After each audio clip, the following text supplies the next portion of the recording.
Good morning from Copenhagen. Today we're going to go across the bridge and see how the other side live as we visit Malmö. I'm donning, of course, Victor Lindelof's shirt from a couple of years ago at Manchester United for this special trip into Sweden.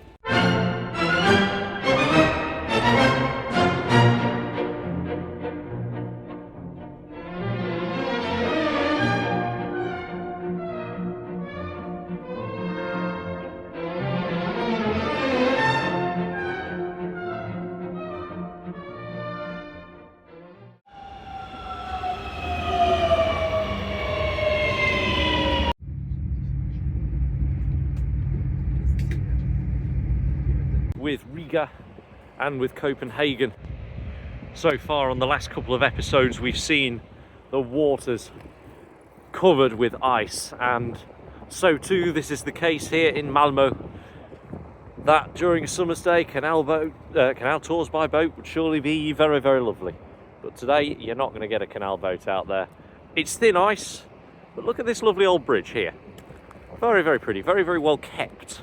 Malmö on first impression seems to be a real city of contrast. Take the beautiful St. Peter's Church, for instance, a beautiful example of Gothic architecture that you see quite well across Europe. But also, as you will see dotted around as we go along throughout this video, there are bits of it that just look like it's an IKEA flat pack. It's quite fantastic. You'll notice there are 5 fountains here, and this ball with a griffin perched on top. It was made in 1999 and it's the symbol of the city, and it's also had the sun on it today, so despite it being minus temperatures here in Sweden, that is really warm. Let's give him a pat for good luck. Right, well, we've got to have a look, haven't we? Disgusting food museum. Let's go and see. So that's the ticket, which is also, it's a sick bag. There's no other way of saying it. It's a sick bag. I'm sorry, but there's no problem with Spam. I mean, it doesn't smell great, but it tastes fine. It's nice to have on your sandwiches, a bit of brown sauce. Nothing wrong with Spam at all. Spam Museum in Minnesota. What? Spam Museum, we need to go there. Oh, we need to go to the Spam. Get yourselves to the Spam Museum after you've been to the disgusting food museum. The Danish cow's milk cheese. That's bad, right? Well, have a go. Yeah, have a go. Smell is infamously difficult to remove from one's fingers. Look at that. Lovely. Cheese, which is one of Britain's smelliest cheeses, apparently smells like a rugby changing room. That's not pleasant. Obviously, snails is quite a common one. Ben, have you had snails before? I've eaten snails before, yeah. What did you think? Actually, alright, to be fair, but they put a bit of salt in there. A couple of flavours, they're very, very nice. Yeah, I lived with a Cameroonian in Preston, and she ate snails. And I tried them with all sorts of Cameroonian spices with them. They were really nice.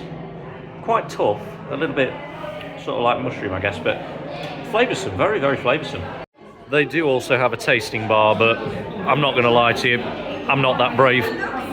That was actually quite interesting. Ben, what is the most disgusting food you've ever eaten? I ate an octopus once. What did you reckon? It was terrible. I bet it was really chewy, yeah. It was not very nice, but in there, I genuinely threw up. That smell of whatever that Swedish thing in a tin. Oh, was. the herring in the tin. Oh my god. I saw a video about that. Someone ate it in a car and like they had to pull over and all vomit. It was absolutely horrible. I don't get it. I think for me, you know, caviar, a lot of people think caviar's disgusting. I think caviar's quite nice, to be honest. For me, it would probably be maybe ox's heart. Ox's heart is, well, it's not bad. It's just a lot of people think that's a bit strange of a thing to eat. But yeah, absolutely go and visit that museum in Malmö, folks. It is quite good fun.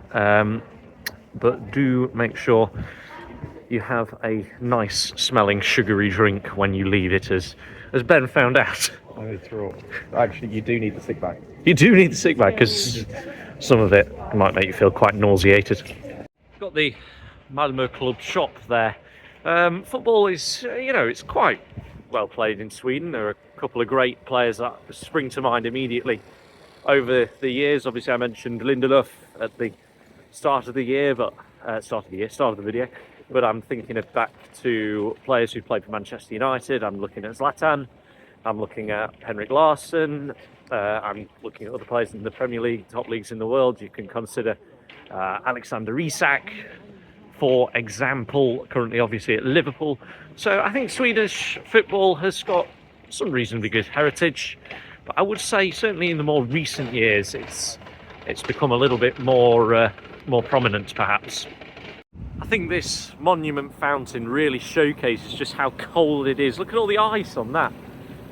Just in the shadow of this Scandic building, which looks almost like a hotel, I guess.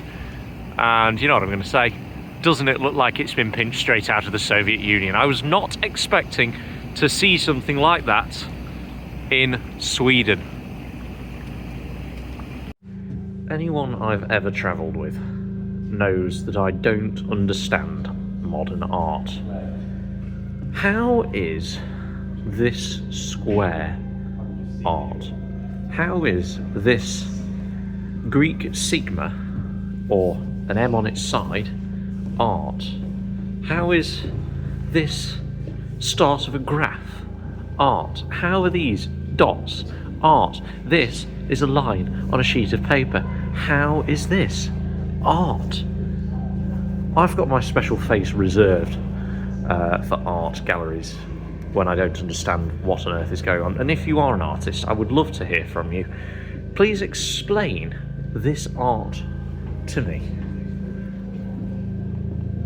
Apparently it's called Model for Set Theory Sigma, made in 1976. And there you have it. Right, I'm not ranting, but this is just bits of paper. Can somebody explain, please? What on earth is going on?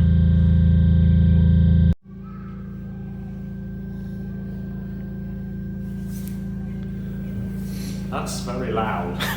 I don't know how loudly I'm talking because that's really loud. It's literally just pots and pans clattering and people walking around doing this kind of weird ballet. God, that was so really loud. Some more art or maths or whatever it is.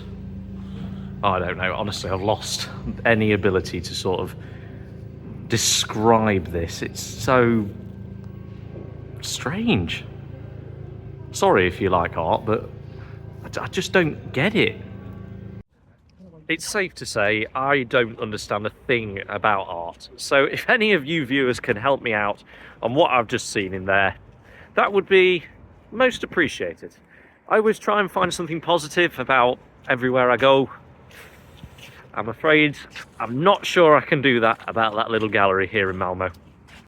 This is one of the real icons of Malmö. It is St. John's Church. The stone above the door is 1906, and just look at this beautiful style. You could even argue that the window bears a striking resemblance to something you might find surrounded by Doctor Strange.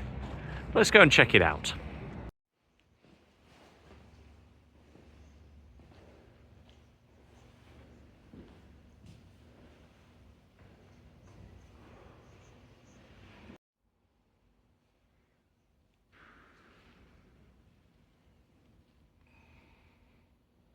So this street is a prime example of what I alluded to earlier. You know, you've got some of this quite intricate, quite nicely designed architecture on one side, and then on the other side, it looks like flat pack assembly from IKEA. It's absolutely incredible how there is just such contrast in such close proximity. So you would find this statue of King Charles in Stortgårdet in the city of Malmö. This is on the main square, and he was a great military leader of days gone by. Opposite this is the town hall, shadowed by the spire of St. Peter's Church, which we saw earlier on. The town hall is of beautiful Baroque style. So this brings my short episode in Malmö to a close, and what a charming little city it is. I can't lie, I was not overly impressed by what I saw straight away after getting off the train, but after that, when you really walk into the city and you see these beautiful streets, and I'll tell you what, there's a real peace about the city of Malmö. I mean, it is a Thursday. We are in February, it is cold, but you know, the sky is blue. It's a really gorgeous place to be. Come and visit Malmö just for a couple of days and you will see how peaceful you feel here. See you soon.